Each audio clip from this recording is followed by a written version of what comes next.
Back to my channel. आज हम करने वाले हैं क्लास 9th बिहाइव बुक का चैप्टर नंबर 7 पैकिंग। तो यहाँ पे हमें दिखाया है कि इस स्टोरी के अंदर 3 दोस्त हैं। इसका ऑथर कौन है? जेरोम, हैरिस और जॉर्ज इसके 2 दोस्त हैं। ठीक है, अब इसके अंदर क्या बताया है कि ये तीनों एक जर्नी पे जा रहे होते हैं, कहीं ट्रैवल कर रहे होते हैं, तो इनको क्या करनी होती है? पैकिंग करनी होती है।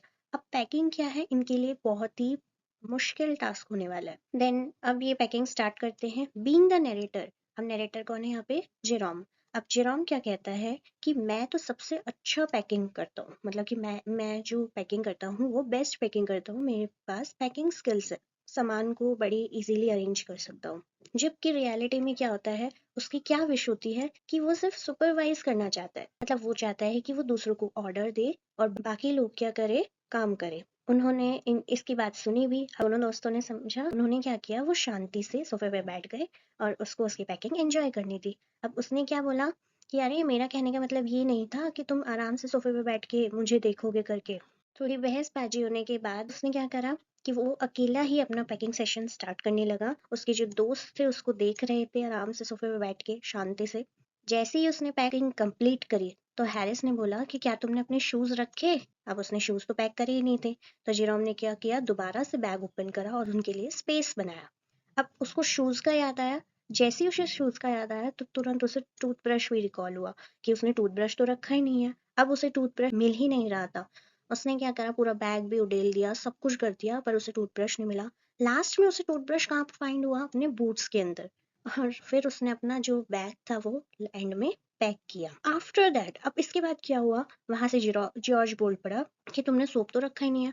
अब यहाँ पे क्या हो रहा था कि जेरोम जो था वो इरिटेट हो चुका था बहुत ज्यादा। वो ज्यादा टेंशन पे नहीं करता इस पे, वो बोलता है चलो छोड़ो, सोप को वो वहीं पे छोड़ देता है। अब उसने एक गलती कर दी थी, क्या कि बैग तो उसे फिर भी खोलना पड़ता है। उसके जो स्पेक्टिकल्स थे वो बैग में ही लॉक्ड हो गए थे। सो उसका जो पैकिंग सेशन है वो कब कंप्लीट होता है? रात के 10 बजे उसका पैकिंग सेशन कंप्लीट हो जाता है। तो हमने यहाँ पे देखा क्या कि इतने लंबे समय के बाद उसने अपना पैकिंग सेशन कंप्लीट करा। अब किसकी बारी थी? अब उन 2 दोस्तों की बारी थी जिन्होंने अपना सामान पैक नहीं करा था अब तक। अब जॉर्ज और हैरिस की पैकिंग बाकी थी तो उन्होंने अपना बैग पैक करना स्टार्ट करा। अब इस पैकिंग के चलते उन्होंने जो मेस क्रिएट करा था, मतलब कप कहीं टूटा हुआ है, प्लेट्स टूटी हुई हैं, उनके पीसेस हो रखे हैं, काफी सारी चीजें जो थी उन्होंने तोड़ दी थी एक तो। और जो टमाटोज है उन्हें स्क्वैश कर दिया, बटर पे फिसल रहे हैं। पाइज जो थी, एप्पल पाई जैसे होती है ना, और जितनी जो पाइज थे उन्हें भी स्मैश कर दिया। कहीं पे नमक उड़ रहा है। तो पैकिंग के दौरान इन्हें बहुत सारी तकलीफें हुई थी। इन सब के बाद इन्होंने क्या किया, लास्ट में जो है सामान को ऑर्डर से जमाना स्टार्ट किया।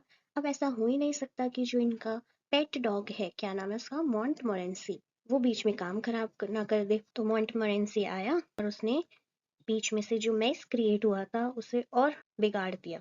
जो चीजें पैक हुई थी वो कभी उस पे बैठ रहा है, कभी कूद रहा है, जैम पे कूद रहा है, कभी क्रश कर दे रहा है लेमन्स को, कभी उनसे खेल रहा है। लेमन्स के पीछे वो ऐसे भाग रहा है कि वो चूहे हों। लेकिन फाइनली लास्ट उनकी फाइनल पैकिंग कब खत्म हुई? नाइट में 12:50 पे, after a tiring packing session. तो वो थक चुके थे पैक करते करते सामान को। तो उन्होंने डिसाइड किया कि अब क्या करते हैं, वो सो जाते हैं और अगली मॉर्निंग उठेंगे सीधा। और जो कन्वर्सेशन है वो यहाँ पे एंड करते हैं। जेरोम एंड हैरिस जो थे वो मार्क करते हैं, 6:30 बजे का अलार्म लगा देते हैं वो, और सीधा सुबह उठते हैं अपनी जर्नी स्टार्ट करने के लिए। सो यहाँ पे मोरल क्या है पैकिंग का? ये हमें यही बताना चाह रहे हैं कि पैकिंग भी एक टास्क होता है। जैसे आपकी मम्मी कहती है कि पहले ही, एक रात पहले ही बैग लगा लिया करो, वरना अगले दिन बहुत प्रॉब्लम होगी। तो पहले ही सतर्क हो जाओगे तो आगे का फिर इजी इजी होगा ना। सो ये हमारी स्टोरी थी छोटी सी। तो चैनल को लाइक करना, सब्सक्राइब करना और शेयर ज़रूर करना। Thank you for watching.